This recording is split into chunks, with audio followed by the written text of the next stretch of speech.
Olá, sétimo ano, tudo bem? Vamos dar continuidade às nossas aulas. Hoje nós vamos falar sobre a colonização europeia na América. Vamos lá? Antes que os europeus chegassem aqui na América, esse continente já era habitado, estima-se, entre 60 e 20 mil anos atrás. A teoria mais aceita da ocupação humana na América é a teoria do Estreito de Bering, que explica que durante a última glaciação, o homem teria atravessado uma ponte de gelo entre a Ásia e o Alasca e daí em diante passou a povoar, a ocupar todo o continente. Então, quando os europeus chegaram aqui a partir do século XV, o território já era habitado por diversas sociedades heterogêneas. Neste mapa ao lado, vocês podem observar a quantidade de povos que habitavam o continente de norte a sul. Esses povos tinham várias características, como povos caçadores, coletores, nômades e seminômades, civilizações com grandes populações e organizações complexas. Era uma variedade muito grande de povos que já habitavam essa região ou esse continente que passou a ser chamado mais tarde de América há milhares e milhares de anos, ok?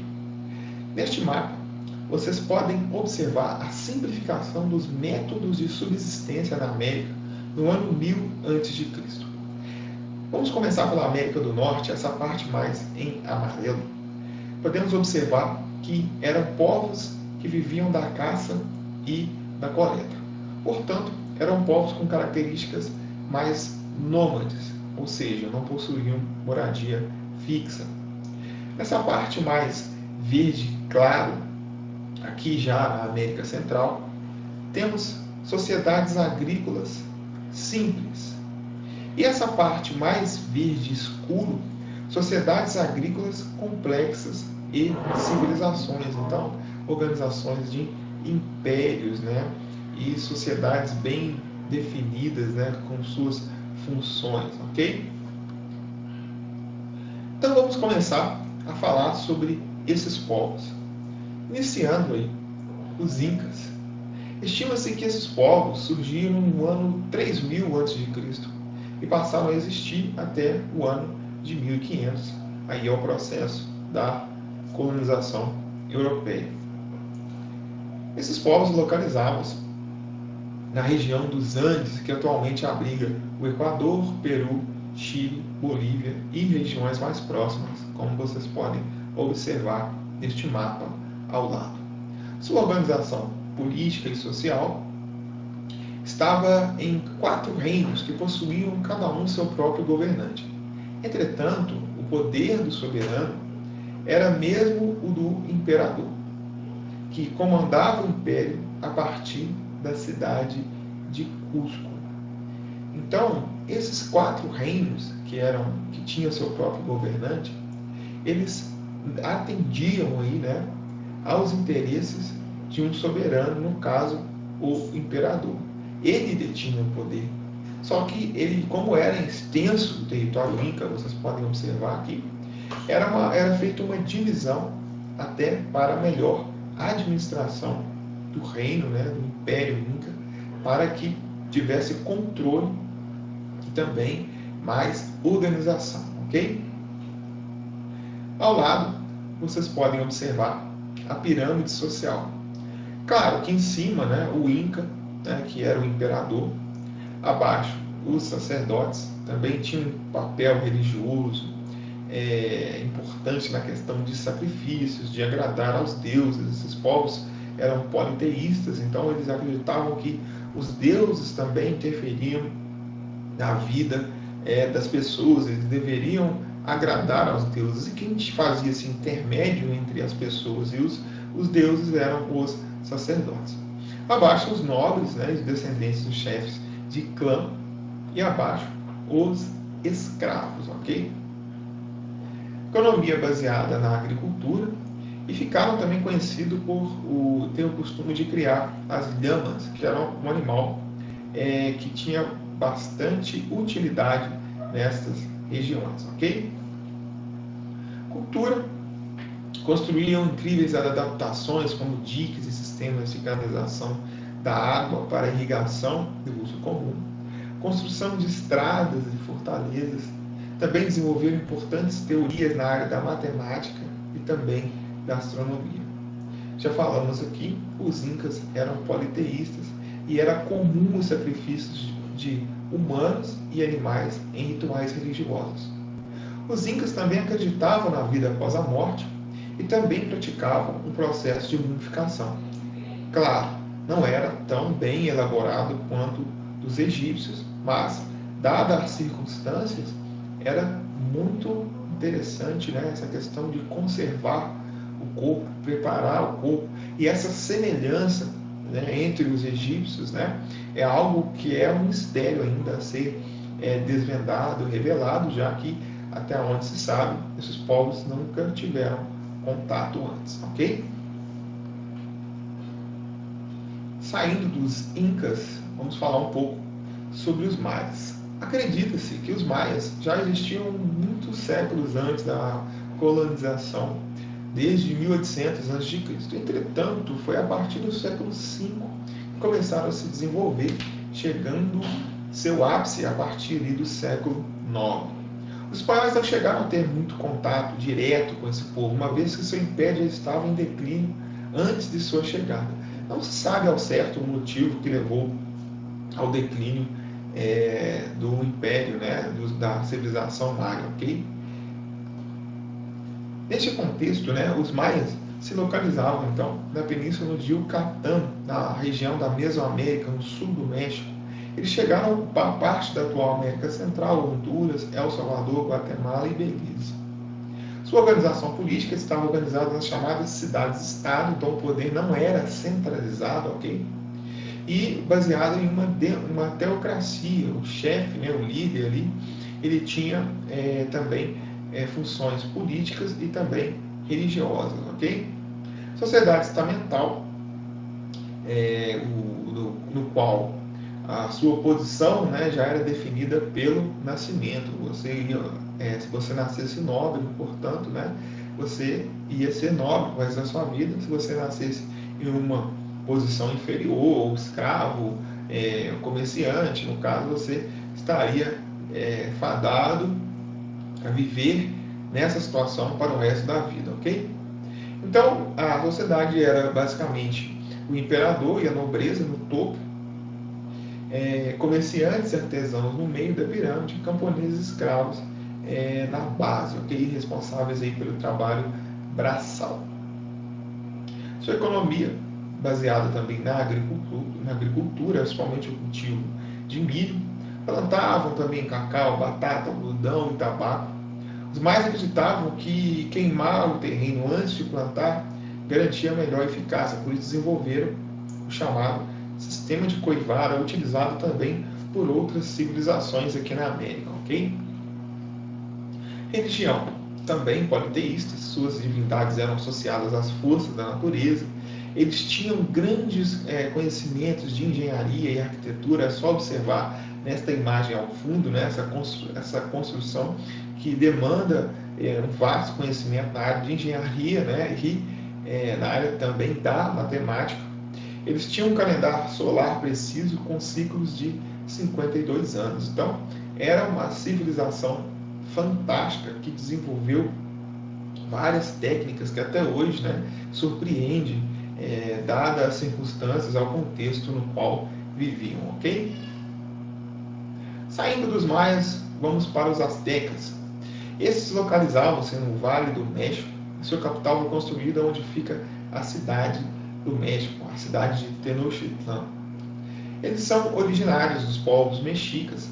Estabeleceram-se no México após avistarem um presságio dos deuses, onde eles acreditavam de que a hora que eles vissem uma águia, né, com uma serpente em cima do cacto, né, era meio que um presságio, ali eles estabeleceriam a cidade deles. Então, ao avistarem, né, essa cena, eles acreditaram, né, que isso era um sinal, um presságio dos deuses, e onde eles estabeleceram aí o seu império, né, o Império Azteca, ok? A organização político-social, né, o poder do Império Azteca estava concentrado nas mãos do imperador, que governava a partir da capital. Sua organização social, você tinha um imperador, né, no topo da pirâmide, sacerdotes, chefes militares, comerciantes, artesãos ali numa camada intermediária, e na base camponeses, também escravos, ok? Economia baseada na agricultura, com forte investimento na plantação de milho, algodão, feijão e também pimenta. Sua cultura, né, vamos colocar que dificilmente nós vamos encontrar povos monoteístas, e também eles eram politeístas, acreditavam em sacrifícios, além de serem politeístas, eles acreditavam que os sacrifícios humanos eram vitais para o funcionamento do Sol. Então, eles acreditavam que se não fizessem esse sacrifício, o Sol poderia apagar, né, não existir mais, e então eles viviam aí nesta prática recorrente, ok? E aqui está, né, o calendário azteca, que era dividido entre os ciclos ritual e agrícola. O ciclo ritual tinha 260 dias, divididos em 20 símbolos divinos, contendo 13 dias cada um. Já o ciclo agrícola tinha 365 dias, dividido em 18 meses de 20 dias cada, aos quais se adicionava um período extra de 5 dias de azar. Então eram 5 dias ali que não eram úteis, né, podemos dizer, dentro do calendário azteca. Os aztecas, nós vamos falar nas próximas aulas, eles sim tiveram contato com os europeus, assim também como os incas, tá? E tiveram grande parte da sua civilização aí dominada, dizimada pelos espanhóis, ok? Subindo, vamos falar sobre os povos da América do Norte. Alabama, Alasca, Arkansas, Mississippi e Utah, Dakota são um dos diversos nomes de origem indígena dos estados norte-americanos. Você já parou para pensar nisso? Isso revela a diversidade dos povos que viviam nesse território antes do processo aí da dominação inglesa nessa região. Estima-se que cerca de 15 milhões de pessoas habitavam essa região da América do Norte e que 80% teriam sido dizimados pelos europeus. Aqui, nesta imagem abaixo, vocês podem observar a diversidade dos povos que habitavam essa região da América do Norte. Mas, como se deu o processo de colonização inglesa? A colonização inglesa fundamentava-se na cultura e religiosidade, né, da época, marcada pela mentalidade puritana. Esses povos, então, acreditavam na predestinação. Eles eram da religião do puritanismo, do calvinismo, no qual nós estudamos há pouco. Eles, então, viviam em um momento conturbado na Inglaterra, os puritanos, um momento de massacre, de perseguição. E eles, então, fugindo da Inglaterra, foram para uma outra terra, atravessaram o oceano, em busca aí da sua liberdade religiosa. E eles, então, começaram a se identificar com o povo hebreu que teria atravessado o deserto em direção à terra prometida. Para eles, essa nova terra era algo dado por Deus. Então eles deveriam chegar e dominar essa região. Isso provocou um momento de exclusão, um contexto de exclusão dos povos nativos. Eles se diziam os WOSP, branco, anglo-saxão e protestante. Os indígenas eram, então, taxados aí como inferiores. E essa terra não pertence a eles. Eles moram aqui há milhares de anos, mas não pertencem a eles, pertencem a nós, puritanos, né, que devemos dominar. Temos aí a predestinação de dominar, somos predestinados a dominar e prosperar essa região. Resultado desta mentalidade: massacre dos povos nativos, desde o início da colonização. Assim, os indígenas fugiram para o oeste. Se vocês observarem nesse mapa, ao fundo, notem que a ocupação inglesa na América do Norte se deu bem na costa leste. Mas, assim, né, diante dessa situação, os indígenas acabaram fugindo para o oeste. Mas no século XIX, a política americana de marcha para o oeste, né, de expansão para o oeste, acabou alcançando também os indígenas. A partir daí, muitas nações aí foram dizimadas e outras reduzidas.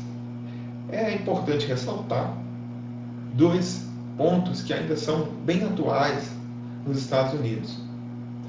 Por exemplo, há essa ideologia aí de WASP, né, dos brancos anglo-saxões e protestantes, do branco superior, ainda é sim uma situação de racismo nos Estados Unidos hoje.